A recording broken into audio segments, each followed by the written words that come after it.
Se sabe que los cárteles de la droga son muy brutales a la hora de tratar a los delincuentes o a cualquiera que se interponga en su camino. No importa la edad o el sexo de la persona, estos despiadados individuos siempre están dispuestos a causar violencia e infligir dolor, incluso a la menor provocación, y cuando lo hacen, lo llevan a cabo de una de las formas más inhumanas que existen. En este vídeo, echaremos un vistazo a 8 mujeres que fueron desmembradas por los cárteles. Niña sin nombre. El brutal asesinato de una niña de 6 años, mientras aún estaba viva, desató la indignación de los medios de comunicación en 2015. Aparte de que la niña era inocente, la forma en que desmembraron su cuerpo fue aterradora. Indicaba claramente lo peligrosos que pueden ser los cárteles y servía de advertencia para quienes quisieran enfrentarse a ellos en el futuro. La niña de 6 años fue descuartizada con un hacha en presencia de sus padres, mientras el asesino les hacía mirar para que se acordaran de él. Por si fuera poco, le cortó los brazos y una pierna, que quemó en un barril. El brutal asesinato fue perpetrado por un capo del cártel de la droga mexicano, Marciano Millán Vázquez. También hizo presenciar el incidente a un hombre de 39 años, responsable de un cargamento de marihuana desaparecido que pertenecía al cártel de los Zetas. Obviamente, Vázquez hizo observar al testigo, que permaneció en el anonimato, para que comprendiera hasta qué punto podía llegar si no se encontraba el cargamento de marihuana desaparecido. Según el relato del testigo, la pobre niña fue descuartizada viva, y los padres se vieron obligados a ver cómo su pequeña gritaba de agonía. El padre, la madre y la niña fueron atados y vendados antes de que Vázquez cogiera a la niña y empezara a hacerle cosas indescriptibles. También añadió que el miembro del cártel de los Zetas se reía mientras la niña gritaba mientras le cortaban los miembros. Después se dirigió al padre y le dijo que hacía todo eso para que se acordara de él. Tras obligar a los padres a ver morir a su hija, ordenó su muerte. Marciano Millán Vázquez es un asesino y narcotraficante del cártel de los Zetas, uno de los más violentos de México. Empezó como soldado raso en el cártel, pero pronto fue ascendiendo. Con el tiempo, el capo de la droga fue ascendido al puesto de director regional en Piedras Negras. Por si no lo sabe, Piedras Negras es una ciudad de Coahuila, México, conocida por ser guarida de contrabandistas y por su violencia. Vázquez operó en la ciudad durante muchos años sin restricciones, contrabandeando drogas por valor de millones de dólares a través de la frontera, y nadie se atrevía a enfrentarse a él, ni siquiera las autoridades. No dudaba en matar a cualquiera que se interpusiera en su camino. Según los testigos, Vázquez trabajaba codo con otros líderes de cárteles y sobornaba a políticos para garantizar la fluidez de los negocios.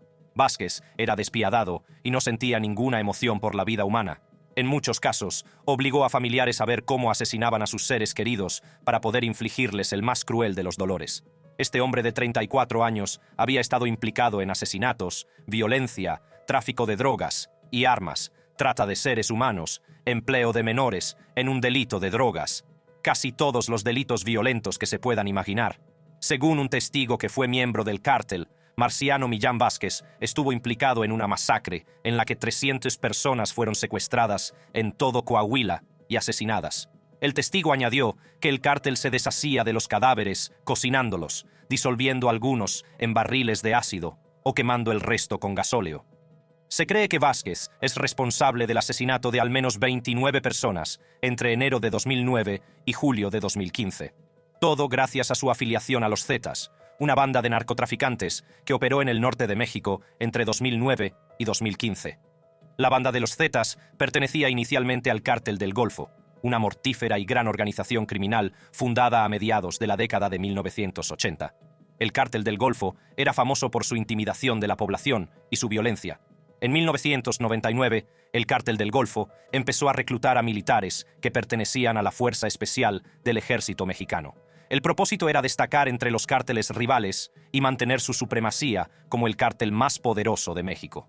La banda del crimen organizado comenzó con 31 hombres al principio, muchos de los cuales fueron seducidos por los salarios. Les ofrecieron un precio superior al que ganaban en el ejército mexicano para unirse a la nueva ala paramilitar criminal. Los militares desertores sirvieron principalmente como guardaespaldas y asesinos del Cártel del Golfo. La alianza entre los Zetas y el Cártel del Golfo entre 2001 y 2008 fue exitosa y se les conoció colectivamente como la Compañía. La creación de los Zetas supuso un nuevo amanecer para el narcotráfico en México, y en aquel momento, el Cártel del Golfo no sabía que le esperaba un largo viaje. La banda se volvió más sofisticada gracias a la orientación de entrenamiento militar avanzado de sus miembros. Esto supuso un gran reto para las agencias estadounidenses que intentaban acabar con los cárteles de la droga en México. El nombre de Los Zetas se traduce como Los Zeta en español, que eran los nombres en clave que se daban a todos sus líderes, todos los cuales empezaban por la letra Z. La banda de los Zetas empezó a crecer de forma independiente y en 2002 se independizaron durante una división en el Cártel del Golfo. Mientras otras bandas hacían tratos utilizando la violencia como último recurso, los Zetas adoptaron la tortura y el terror como modo de operar. El sindicato del crimen era conocido por decapitar y torturar, y nunca discriminaba durante los asesinatos. Les importaba menos el género o la edad. Esto explica por qué Vázquez probablemente se animó a desmembrar a un niño de 6 años. En poco tiempo, el grupo de desertores militares se convirtió en una banda de crimen organizado que generó violencia en el norte de México. En un momento dado, el cártel de los Zetas se convirtió en el mayor y más extenso cártel de la droga de México por territorio, superando al cártel de Sinaloa, una banda rival. En 2009, el gobierno estadounidense describió a los Zetas como el cártel tecnológicamente más avanzado, sofisticado y peligroso de México.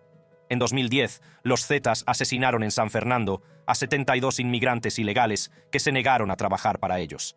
También exigían dinero a los inmigrantes como forma de comprar su libertad. Los que se negaban a trabajar y no podían pagar para ser liberados eran asesinados y sus cuerpos arrojados a una fosa común. Las imágenes de las víctimas conmocionaron al mundo exterior e ilustraron lo brutales que pueden llegar a ser los cárteles médicos. La Flaca. Jocelyn Alejandra Nino era una asesina del cártel mexicano que fue asesinada por una banda rival. Antes de su asesinato, la sicaria pertenecía al Cártel del Golfo, el antiguo sindicato criminal que operaba en Tamaulipas, México. A menudo la llamaban por su alias La Flaca, que significa la flaca en inglés.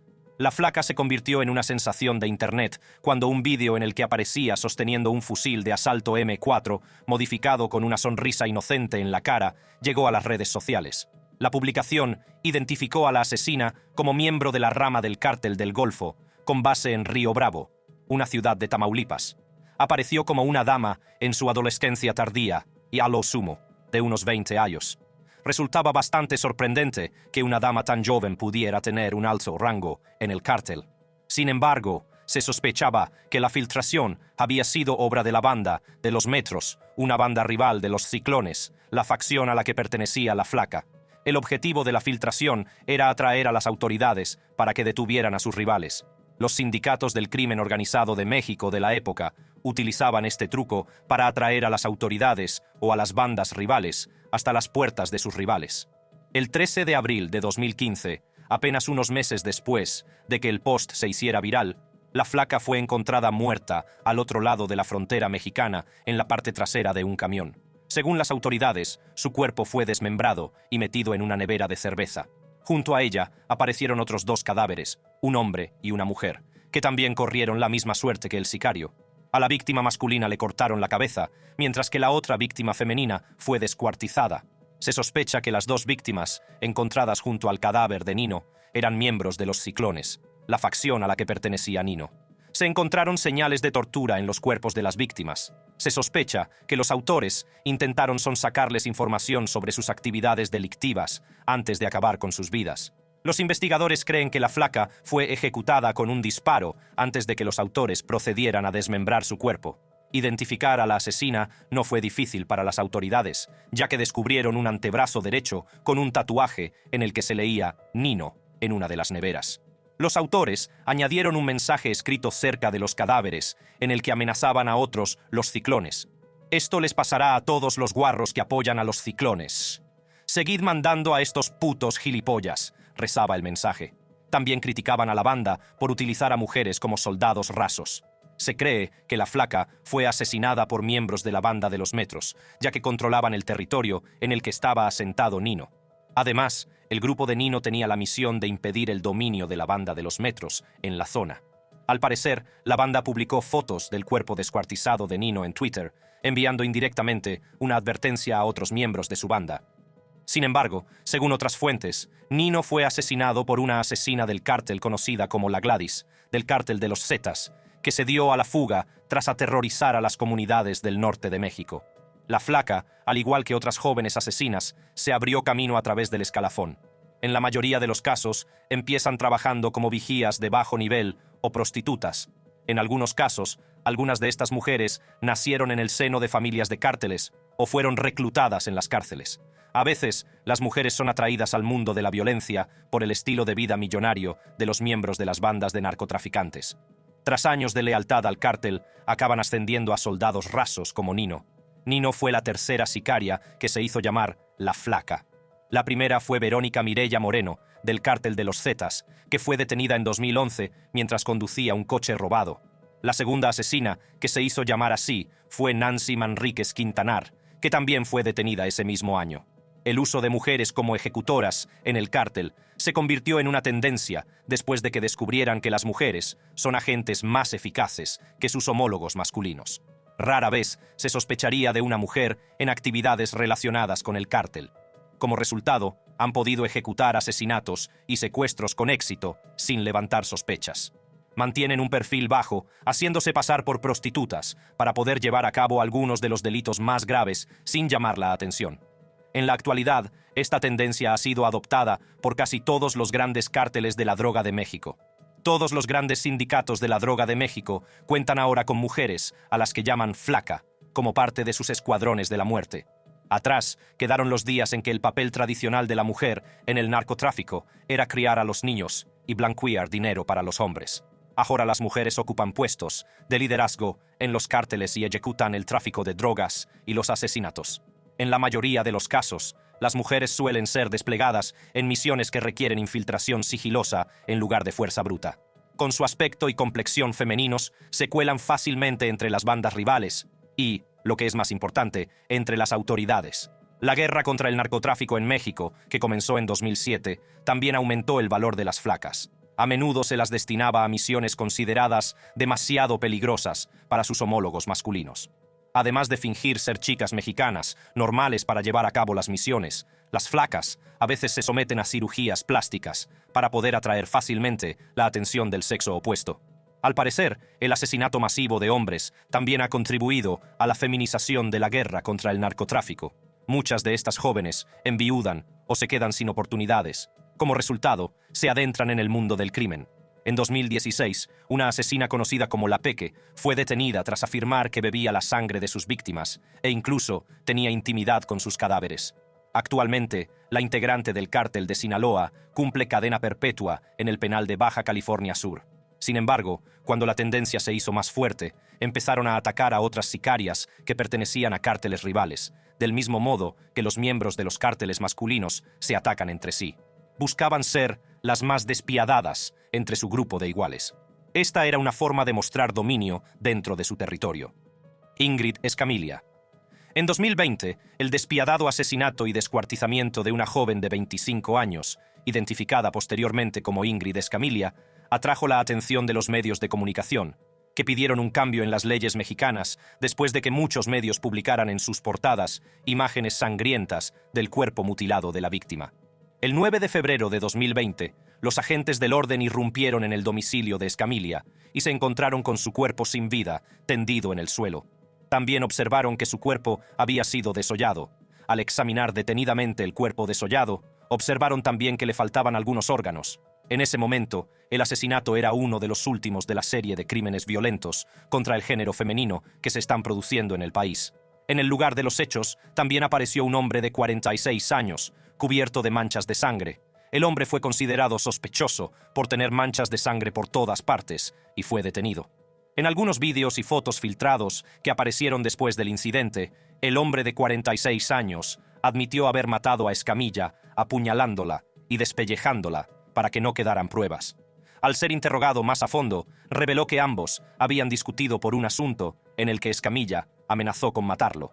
Al investigar más a fondo, la policía descubrió que el hombre de 46 años, observado en el lugar con manchas de sangre, era efectivamente el marido de Escamilla. La alcaldesa de Ciudad de México, Claudia Sheinbaum, condenó el suceso y expresó su apoyo a los familiares de la víctima. También reveló que la Fiscalía luchará por la pena máxima contra el marido de Escamilla cuando se enfrente al tribunal. El asesinato fue considerado feminicidio por muchos, y en ese momento los crímenes violentos contra las mujeres estaban aumentando en México. Sin embargo, eso fue solo el principio, ya que se produjo un apagón por la forma en que los medios de comunicación trataron el asunto. Los tabloides locales y los sitios web de noticias digitales se adelantaron a publicar en sus plataformas imágenes y vídeos delicados, filtrados, de su cuerpo mutilado. Algunos periódicos incluso se atrevieron a poner imágenes perturbadoras del cuerpo de Escamilla en sus portadas. Uno de estos periódicos utilizó un titular que situaba el asesinato como culpa de Escamilla. En un abrir y cerrar de ojos, las imágenes del cuerpo mutilado de Escamilla, tomadas por los primeros intervinientes en el lugar de los hechos, empezaron a difundirse a través de plataformas de medios sociales como Facebook y Twitter.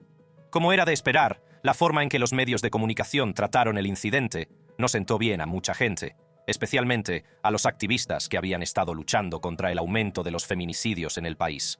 Salieron a la calle en masa, clamando por un cambio en la forma en que los medios de comunicación abordan e informan de los casos de violencia contra las mujeres. El presidente de México, Andrés López, reprochó a los medios de comunicación la forma en que abordaron el asesinato en sus diversos sitios web. También se ordenó a la Procuraduría General de Justicia del Distrito Federal que investigara a los funcionarios públicos por la filtración de las imágenes y videos clasificados, y se añadió que distribuir las imágenes de la víctima es un delito. Para garantizar que se haga justicia, crearon un panel para iniciar una investigación interna sobre 6 funcionarios públicos que podrían haber filtrado las fotografías de las víctimas. El feminicidio, el asesinato intencionado de mujeres por razón de su sexo, ha aumentado en México en los últimos años. Un promedio de 10 mujeres son asesinadas diariamente en México, según un informe. En 2019, se reportaron alrededor de 1.006 casos, a diferencia de los 912 que se reportaron el año anterior. Asimismo, se cree que el feminicidio ha experimentado un aumento de 137% entre 2015 y 2021. Entre los grupos de mujeres más vulnerables se encuentran las ancianas y las niñas. El Grupo de Defensa de los Derechos de la Mujer cree que solo unos pocos asesinatos se consideran feminicidios y, en consecuencia, solo unos pocos autores son llevados ante la justicia. La institución, en reacción a las imágenes filtradas de Escamilla, arremetió contra los medios de comunicación por negarse a proteger la dignidad de la víctima y sus familias al publicarlas en sus portadas. Muchos usuarios de las redes sociales publicaron fotos de Escamilla en vida, pidiendo a los medios de comunicación que las utilizaran en su lugar al informar de su malograda muerte. Los fiscales también han pedido una ley específica que no solo tipifique como delito la filtración de fotografías confidenciales, sino que también castigue a los funcionarios públicos que abusen de sus cargos difundiendo imágenes de víctimas de delitos al público. Mientras se sigue investigando cómo se filtraron las fotografías, las feministas y mujeres afectadas salieron a la calle para expresar su malestar por la reciente publicación de las imágenes de Escamilla. El 14 de febrero de 2020, las mujeres de Ciudad de México salieron a la calle para protestar contra la violencia de género en el país. Al menos más de 200 damas celebraron su San Valentín en la capital mexicana y otras ciudades del país en solidaridad con las familias de las víctimas. El ejército de manifestantes, en el que abundaban las mujeres, marchó hasta las instalaciones de La Prensa, uno de los periódicos sensacionalistas que primero publicó notas y fotografías de la escena del crimen. El periódico, en respuesta a las críticas, había hecho público ese mismo día un comunicado en el que afirmaba haber seguido todos los protocolos. Afirmaban que siempre habían informado sobre crímenes y asesinatos que el gobierno prefería ocultar al público. En otras palabras, el periódico nunca admitió haber cometido un error al publicar las fotos de la víctima y se mantuvo firme en su decisión. Esto hizo que su oficina se convirtiera en el blanco de los airados manifestantes que se congregaban en la capital mexicana. Se pudo ver a los manifestantes corear cánticos mientras marchaban hacia las instalaciones. También portaban pancartas en las que se podía leer «Exigimos un periodismo responsable» «Ingrid, todos somos tú», entre otras muestras de solidaridad. Los agitados manifestantes irrumpieron en las instalaciones y quemaron vehículos que pertenecían a la publicación periodística. También tuvieron un enfrentamiento con los agentes de seguridad apostados en la puerta para impedirles el acceso a las oficinas del periódico. El incidente atrajo la atención de todo el país. La entidad de las Naciones Unidas para la Igualdad de Género y el Empoderamiento de las Mujeres censuró el asesinato de Escamilla y exigió justicia para las familias de la víctima. Gabriela Lima Santana. El 24 de marzo de 2021, algunos concejales estaban limpiando una zanja de drenaje en el sur de Brasil, mientras el operador de la excavadora intentaba retirar la basura del barranco en Capão da Capão. Lo que parecía el brazo de un ser humano salió despedido de entre los residuos. Los aterrorizados empleados vieron cómo caía al agua y flotaba en su superficie. Más tarde, se confirmó que el cuerpo eran los restos de Gabriela Lima Santana, una joven de 21 años que había sido dada por desaparecida por su familia. Según un informe local, Santana fue identificada gracias a su ADN y a un conjunto de tatuajes distintivos, al parecer relacionados con una banda local. El cuerpo desmembrado de la joven de 21 años fue descubierto dentro de una maleta negra después de que las autoridades visitaran el lugar. Se sospecha que Santana fue asesinado por otra banda del barrio y su cuerpo fue cortado en trozos para que cupieran en el maletín. Recuperaron la cabeza, el torso, las piernas y los brazos de la víctima. La policía también encontró 2 cuchillos de cocina y una sierra en el maletín. Creen que los agresores utilizaron los cuchillos y la sierra para descuartizar el cuerpo de la víctima. Al parecer, los agresores no querían que se recuperara su cuerpo mutilado, ya que la maleta también contenía piedras que colocaron para que la bolsa se hundiera. El 13 de marzo se denunció la desaparición de Gabriela Santana, un día antes de su cumpleaños. Sin embargo, la policía cree que Santana ya estaba muerta antes del día en que se denunció su desaparición. Como Santana pertenecía supuestamente a una banda local, la policía creyó que su asesinato estaba relacionado con la banda. Especulan que pudo ser consecuencia de un ataque de represalia de un cártel rival. El descubrimiento del cuerpo mutilado de Santana hizo que los investigadores revisaran un inquietante vídeo que habían recibido antes, en el que se veía a un asesino sonriente descuartizando a una mujer ante la cámara. La policía relacionó el asesinato con el espeluznante momento, que fue captado en cámara por unos pandilleros brasileños. En el inquietante vídeo que recibieron el 1 de marzo, se podía ver a una mujer siendo descuartizada en un cuarto de baño. Los espectadores pudieron ver varias partes del cuerpo de la víctima que estaban esparcidas por el suelo del cuarto de baño. Sin embargo, no está claro cómo consiguió la policía las imágenes. La policía también ha ocultado información vital sobre la banda responsable de su asesinato. En su afán por saber más sobre la autenticidad del vídeo, la investigación llevó a la policía a un apartamento del barrio de Río Branco, donde detuvo a un sospechoso. También creen que el asesinato se llevó a cabo en el apartamento. Un joven de 23 años, sospechoso de haber grabado el vídeo, y otro de 49 años, supuestamente identificado en la grabación, fueron detenidos por la policía en relación con el incidente. Mientras prosigue la investigación, siguen buscando a otros 2 sospechosos. Aunque es difícil especular sobre la banda brasileña exacta que está detrás de la muerte de Santana, ya que apenas había información sobre la banda a la que pertenecía, hay algunas posibles bandas que operan con un modus operandi similar. Podría ser obra de bandas como el Comando Vermelho o el Primer Comando Capital, las 2 principales bandas de Brasil, o de una facción de cualquiera de estas 2 bandas que operaba en el barrio. El Comando Vermelho es uno de los carteles de la droga más brutales de Brasil. Esta violenta facción criminal se remonta a 1979 y sigue operando hasta la fecha. La banda se formó cuando un grupo de presos se alió con delincuentes comunes y guerrilleros de izquierda. Todos ellos se reunieron en Cândido Mendes, una prisión de máxima seguridad de Brasil. La prisión albergaba a algunos de los delincuentes más peligrosos de Brasil, y para evitar los frecuentes abusos y palizas de los guardianes de la prisión, los reclusos se unieron para protegerse. Pronto, los guerrilleros de izquierda que estaban en el centro, por estar en contra del sistema capitalista, empezaron a educar a otros reclusos sobre la resistencia. La alianza pronto se convirtió en algo grande en el correccional, y las autoridades penitenciarias decidieron romperla trasladando a los líderes de los reclusos a alas diferentes. Por desgracia, el resultado no fue el que esperaban, ya que la separación hizo que el grupo se extendiera por todo el sistema penitenciario. Con el paso del tiempo, el Comando Vermelho se extendió más allá de las 4 paredes de la prisión. Cuando terminó la dictadura militar en Brasil, en 1985, las guerrillas de izquierda y el CEBI se separaron por completo. Sin embargo, la alianza creó uno de los sindicatos del crimen más temidos de Brasil en la actualidad.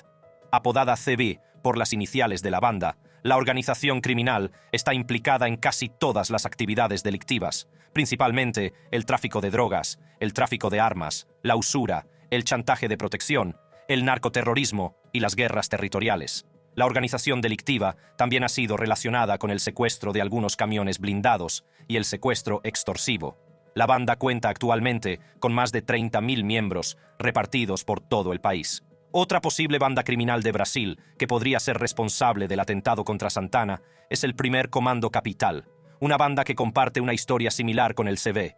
De hecho, se inspiraron en el Comando Vermelho, ya que ambas organizaciones criminales fueron formadas por presos que buscaban protección en grupo para sobrevivir al despiadado sistema penitenciario brasileño. El PCC, como también se conoce a la banda, se formó en la cárcel de Carandiru de Sao Paulo, después de que las fuerzas de seguridad de la prisión mataran a más de 100 presos, utilizando como excusa un motín que se produjo. El cártel de la droga cuenta ahora con casi 20.000 miembros, de los cuales 6.000 siguen entre rejas. En 2012, un violento enfrentamiento entre la policía y el PCC dejó más de 100 muertos. Según los informes, la policía se negó a cumplir su parte del trato, violando una tregua informal entre ambos. El secretario de Seguridad Pública de Sao Paulo se vio obligado a dimitir tras el suceso. Ese mismo año, la banda criminal fue declarada por el gobierno brasileño la mayor organización delictiva de Brasil. Mientras continúa la investigación, sigue sin conocerse la banda responsable del brutal asesinato de Santana. La Guerra Loca y su banda. La historia de la Guerra Loca es similar a la de la Flaca, la asesina del cártel asesinada por una banda local. Aparte del hecho de que ambas pertenecían al cártel del Golfo, las dos eran asesinas excepcionales que estaban en la cima de su juego. La Guerra Loca fue asesinada y descuartizada junto a algunos miembros de su banda, del mismo modo que la Flaca fue asesinada con 2 víctimas que se cree que eran miembros de su facción. Yesina Pacheco Ramírez, más conocida como la Guerra Loca, era una asesina que se abrió paso entre las filas hasta convertirse en una de las mejores agentes del cártel del Golfo. Si recuerdas nuestra breve discusión sobre las mujeres adoptadas por los cárteles, entenderás por qué el cártel del Golfo reclutaba mujeres para sus misiones más duras. La Guerra fue una de las primeras mujeres reclutadas por los cárteles para secuestrar y asesinar a sus rivales. Hoy en día, la Guerra Loca está considerada una de las mujeres más despiadadas y sanguinarias que ha dado el mundo del narcotráfico. La Guerra Loca era una famosa sicaria de los cárteles que trataba a sus víctimas con extrema crueldad antes de acabar finalmente con sus vidas. Por ello, las autoridades la declararon persona extremadamente violenta. En 2009, la nativa de Navolato, en Sinaloa, fue reclutada para el mundo criminal por el cártel del Golfo. La Guerra Loca aterrorizó a los municipios de Tamaulipas y tuvo un gran éxito en el trato con la comunidad. La sicaria era sanguinaria y esto le granjeó el respeto de muchos, incluidos sus varios colegas. Con el paso del tiempo, comenzó a hacerse famosa, todo gracias a la singular forma de asesinar a sus víctimas. La sanguinaria asesina a sueldo era tan cruel que desmembraba a sus rivales, o los degolaba. La Guerra Loca pronto fue reconocida por los líderes del cártel del Golfo, que la nombraron jefa de un grupo de halcones que trabajaban para el cártel.